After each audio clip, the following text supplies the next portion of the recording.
Hello and welcome back to Gulotta Studios. I'm David Gulotta and we're here at my studio working on Mammoth Cave here.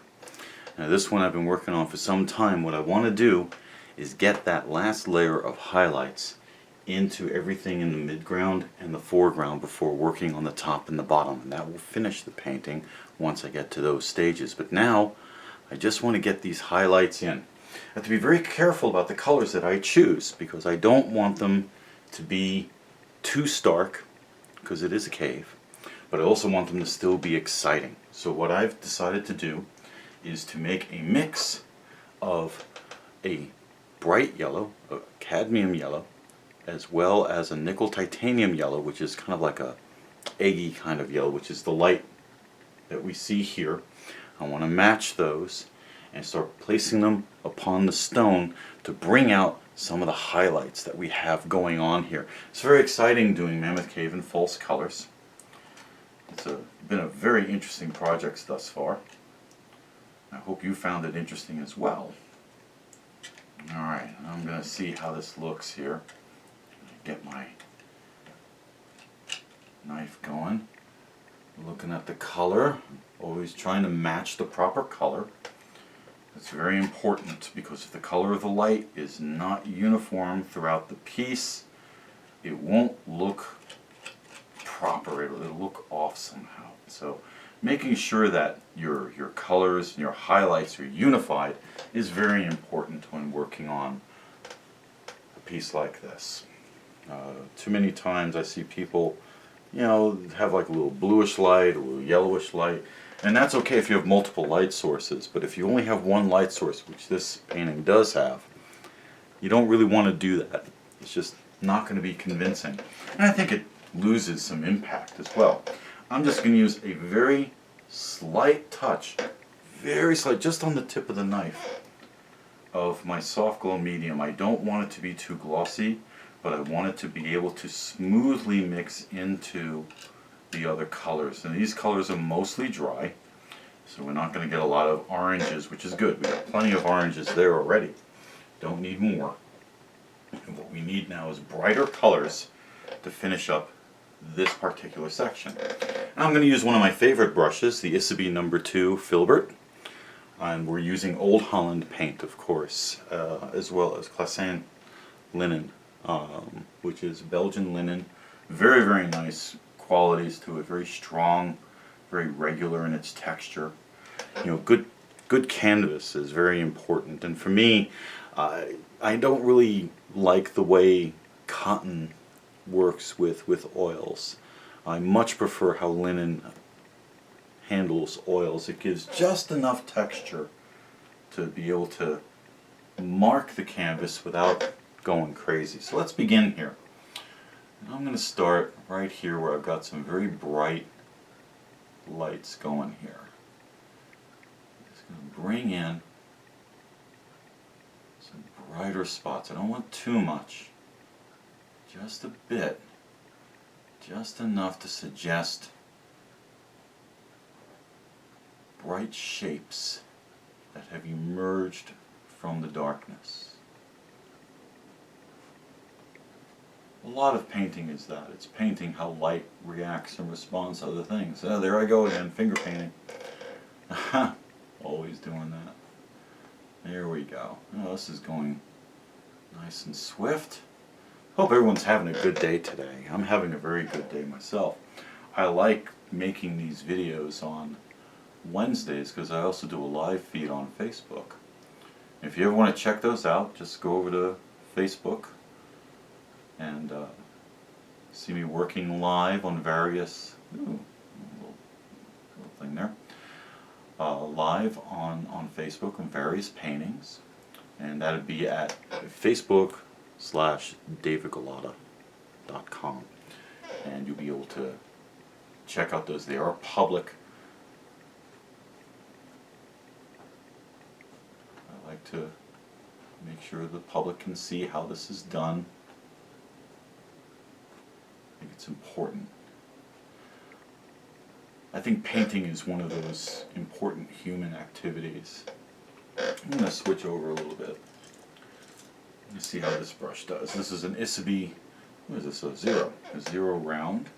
Just a little bit of paint. I don't want too much paint. I want to get some of these slight details in. So for that I have to go for a smaller brush. And many times you'll see, like in self-portraits of the old masters, Rembrandt in particular is famous for that. They always have various brushes clustered in one hand, and that's for ease.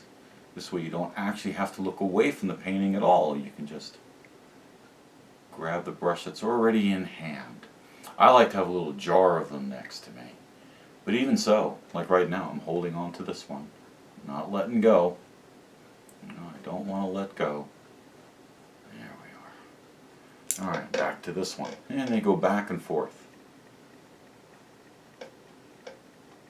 That's good, because then you don't lose track of what you're doing. Now, I've seen that. You know, people are painting away and then they have to look down to grab a brush, and then they end up looking back on, where am I? What am I doing? You know, that does happen. Especially if you're one of those like me who gets a little lost when they're painting. I always get a little lost when I'm painting. And here I'm not picking any areas in particular, just what happens to be in front of my brush at the moment. You can do that. That's okay. Little bits here. Little tiny bits here. There we go. And just some little details. Let me take a look, and yeah, they're showing up. Very good. Very good. Alright. You like that. Yeah, just a little bit. You don't really want to go crazy, but you do want to have an indication of light. Just a little. Barest whisper right there, just to bring that out. I'm going to go up here, bouncing around. That's okay. You know, you can bounce around, kind of like writing a book. You don't have to start with chapter 1 and end at the epilogue. You can bounce around while you're writing it. Makes some things easier. There we go. As you can see, I have one pinky resting against the canvas. It is clean, it is trimmed, and I'm not pushing hard. I don't want to push up against the canvas. I just want to give my hand a little moment. I'm going to use the small brush for these guys here, because they're little tiny things here. I just want to give an indication of some light right here. This little stack of stones that got caught sitting there. There we go. Now I'm going to take this broader brush, the filbert. I'm going to come right in here. There was this one strip of what they call cave bacon. No, you can't put it in a frying pan.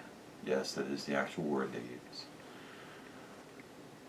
Just to bring that in. And it kind of fell over here.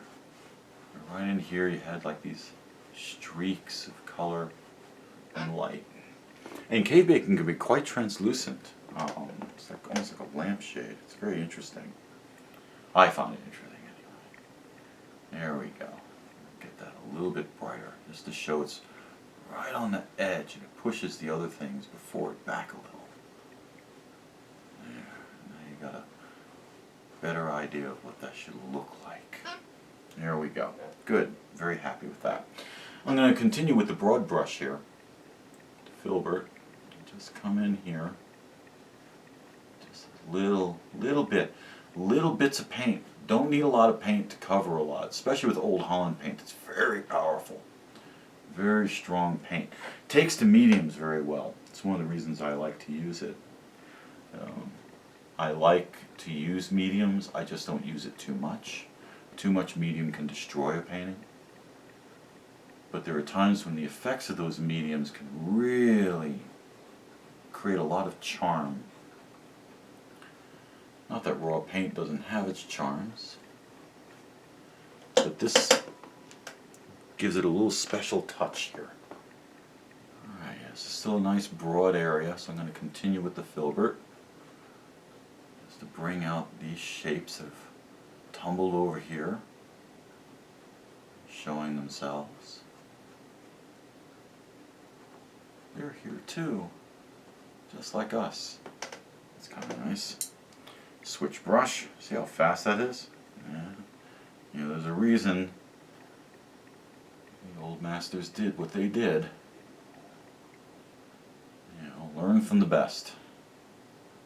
That's what I say. If you're gonna learn how to do this, take your cues from the masters.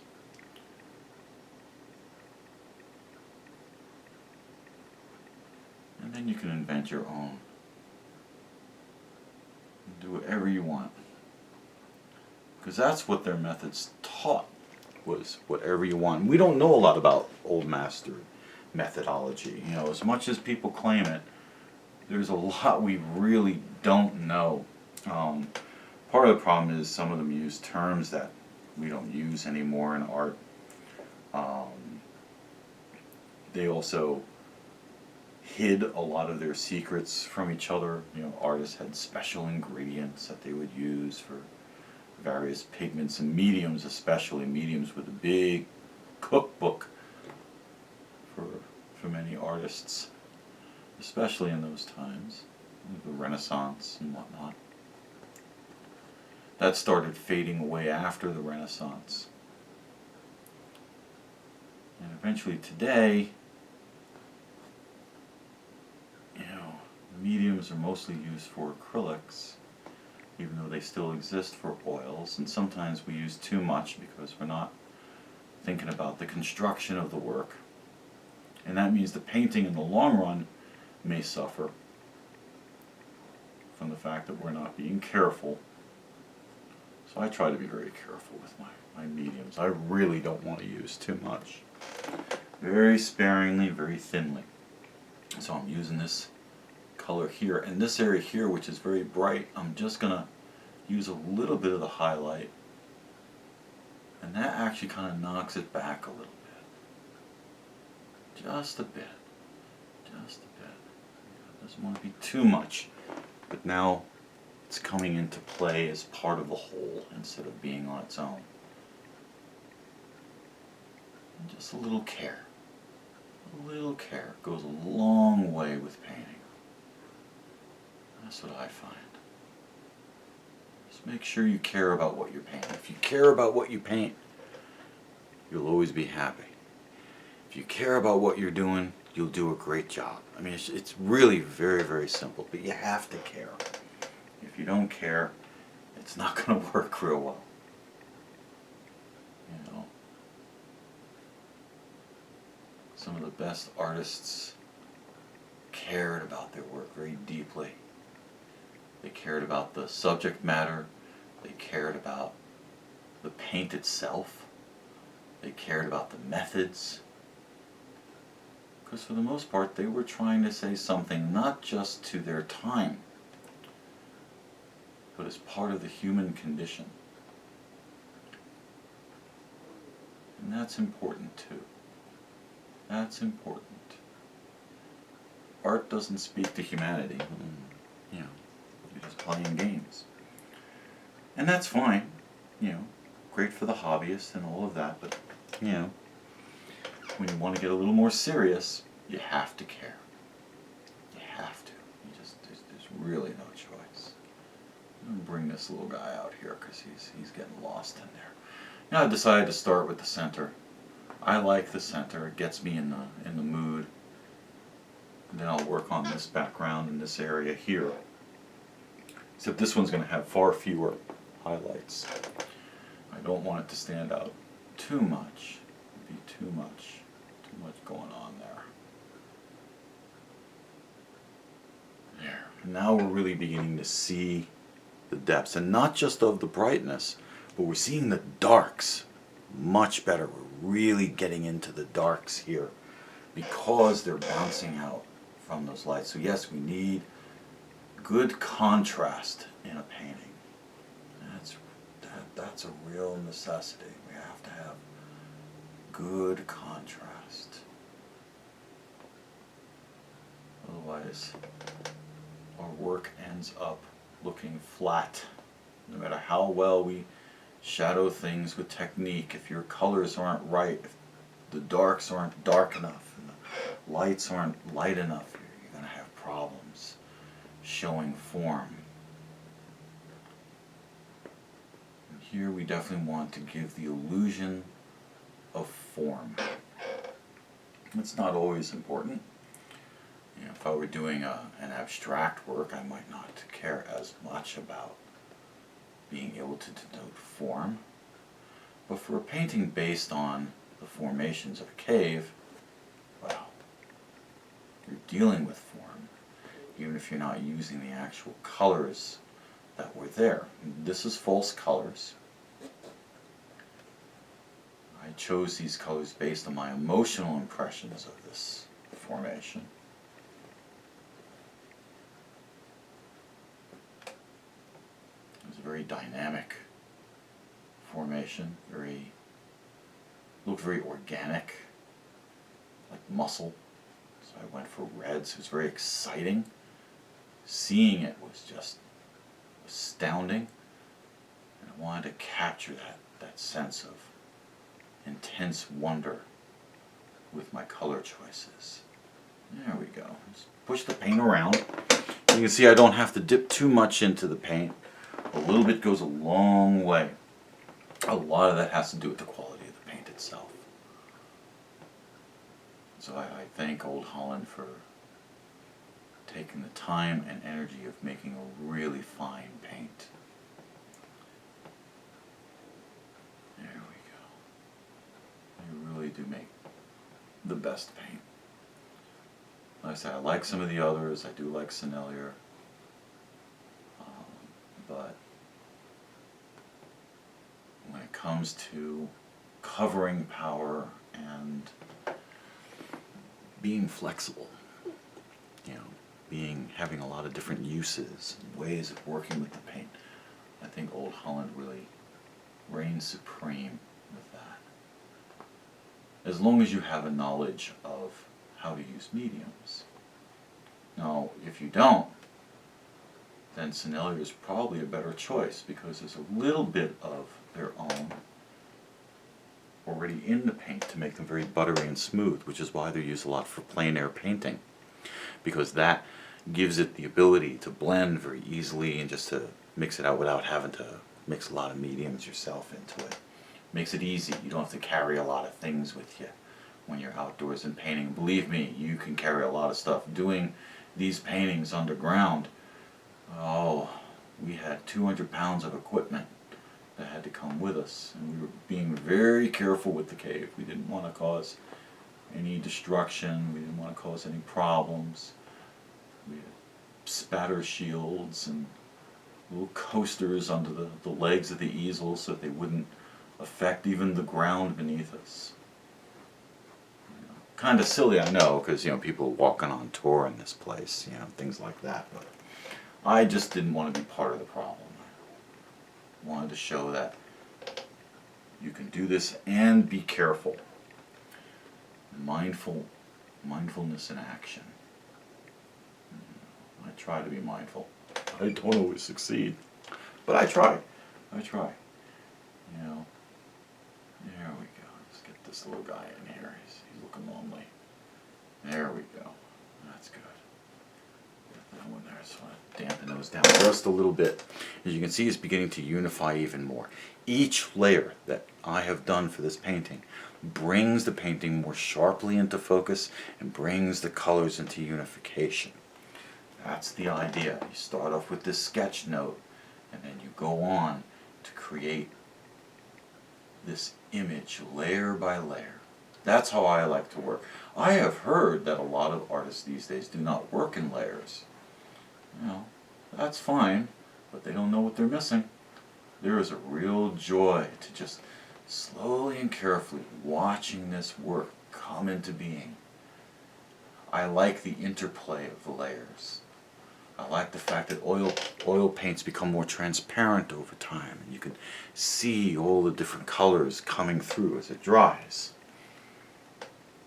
I like that effect. I like utilizing it to my advantage. And it can be a real advantage. You just have to study, practice above all, and be open to many ideas and new ways of doing things, or old ways of doing things. You know, some people throw out the old because, well, it's old, you know, who cares? No one does it that way anymore. It doesn't mean it's bad. It just means it's not in fashion. I have my own difficulties with fashion. You know, I don't really follow fashion. You know, I used to say artists don't follow fashion, they create it. But, you know, in all honesty, a lot of artists follow fashions. Yeah, a lot of people do.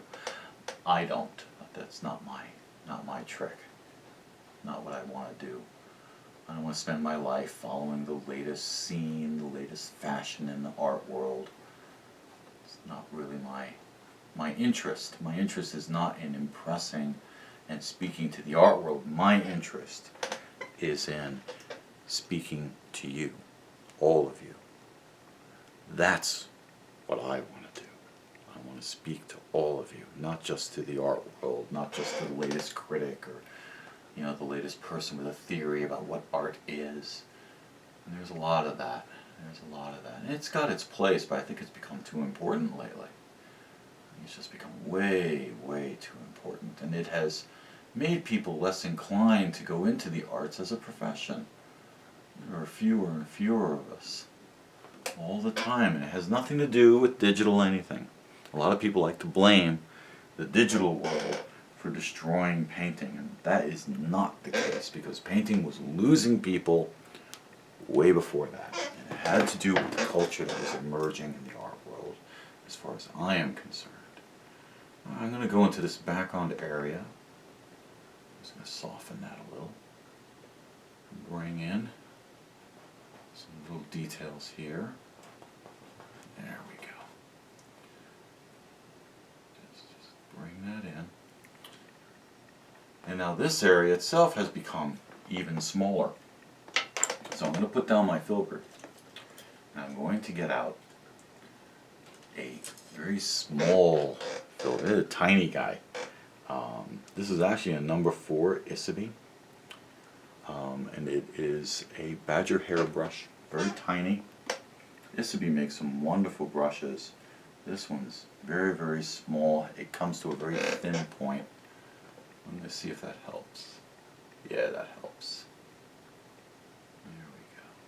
The nice thing about oils too is that you can actually remove it quite quickly if you don't like the results.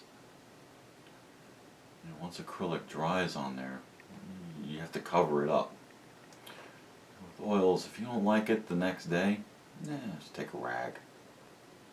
Get that layer of paint off of there, try again.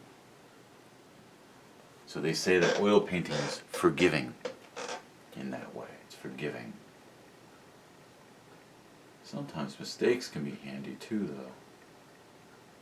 You know, there have been times where I've made a mistake on a painting that ended up actually being the main attraction for the painting.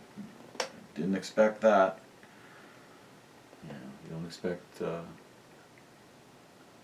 reason why someone buys a painting is because they fell in love with one of your mistakes, but it has happened.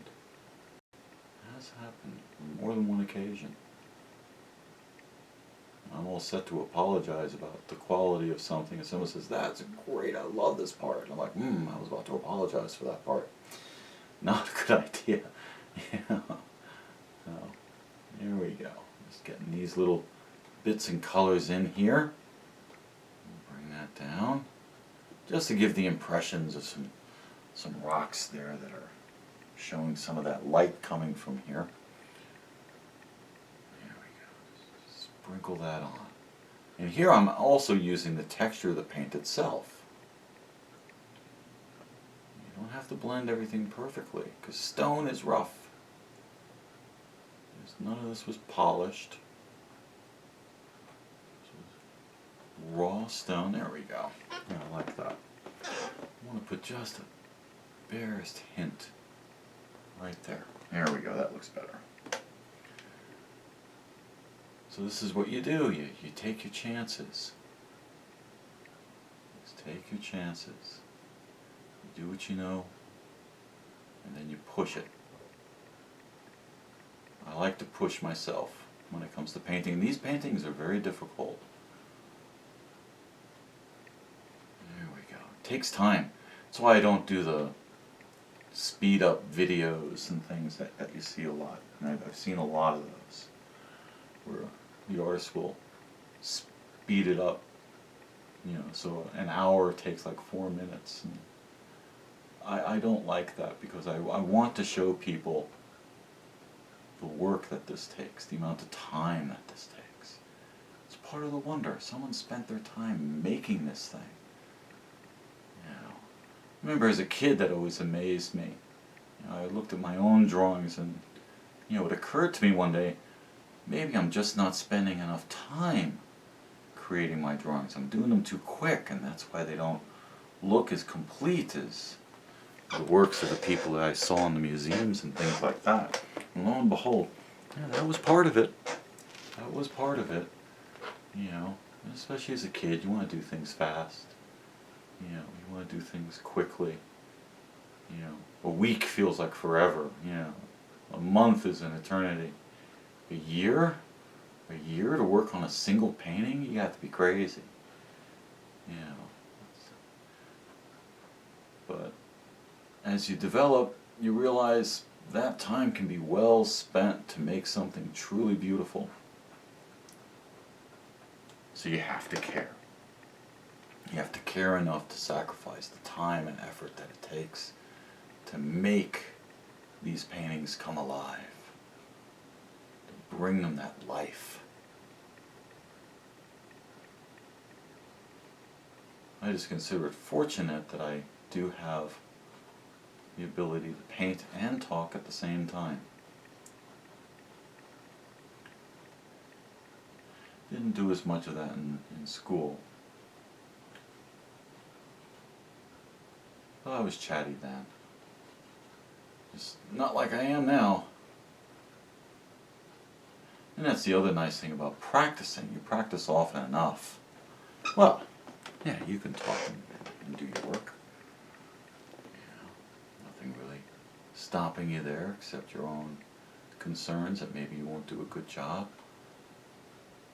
But I'm focusing on the work while I'm talking. I'm letting my hand do what it does best. I have found that muscle memory is superior to my own thinking when it comes to painting technique and brush strokes and things like that. That my hand needs to be in charge, so I've got to give my mind something else to do. And doing these videos allows me to do that, and you get to watch if you wish. Yeah, it's a win-win. I like a win-win. Those are good. Win-win situations are rare in this world, so when they crop up, you grab onto those. Always grab onto a win-win situation. Everybody wins, that's a good thing. Even the people you don't like, if they win, that's fine, as long as you're winning too. There we go. There's my social statement for the day. Yeah, I'm just going to give some of these a little bit of space, just so they're sticking out there. Alright, so this is all set, as is this. Now I've got to work on this side, and this side's going to be a little trickier. I've got this very dark area here. The reds here are very dark. And then I have this formation here. What's up here, that's going to change into the ceiling of how this connected in. So that's very foreground material. We don't want to do that until we're finished with the midground. You know, the background is mostly done. There we go. So I'm actually going to start here, and here's what I'm going to do. I'm going to be working on this, getting some nice brights here and there, some nice highlights. And get some of those going, and as the paint runs out on the brush, I'm going to come in and very gently, very gently bring in just a couple of highlights back here of tumbled stones way in the back, barely seen, stuck in the shadows back there. There we go, just a little bit. Just enough so that you know there's more going on back in here. There we go. So now we have that area in. So I'm going to continue working here. And that's the whole thing. It's a very tricky process. You've got to be very gentle with some of this. You don't want to go too crazy. You have to restrain a little bit. Yeah. And that's okay. Nothing wrong with that. You end up with a beautiful painting. And if you find yourself doing some hobby painting and you like it, you want to expand your horizons, try doing the landscape in some different colors. And colors that it normally isn't in. Have fun with that. Use opposite colors. Red becomes green, yellow becomes purple, blue becomes orange. Have fun with that. You know, do an opposite color painting. That can be a real challenge, and it's a fun one too. That might be something I might do at some point here on YouTube, is do an opposite colors plein air painting. Actually, that sounds like fun. Alright, I'll have to consider that. If there's anything that you would like to see, please feel free to contact me at gulottastudios.com or gulottastudios@gmail.com or through my Facebook page. Send me a message. Let me know. You know, Dave, I'd like to see this. Yeah, keep it in mind. I do have a lot of paintings that I work on and a lot of styles that I do. And I also like to do demos. I really enjoy it. You know, not using it to aggrandize myself or anything crazy like that. Good heavens. But I do like to share. And I think a lot of this knowledge has been lost because it wasn't shared. And I'd rather share it than find it lost again. Yeah. There we go. Now that's coming in nicely. You know, right in line with everything else on the painting. It doesn't look so foreign at this point. I'll bring this in just to indicate that it curves upwards. And this little bit here, this one's a little starker. It's a little here. And I'm not going past the point of the initial oranges and reds. I don't want to do that. I don't want to cover them completely.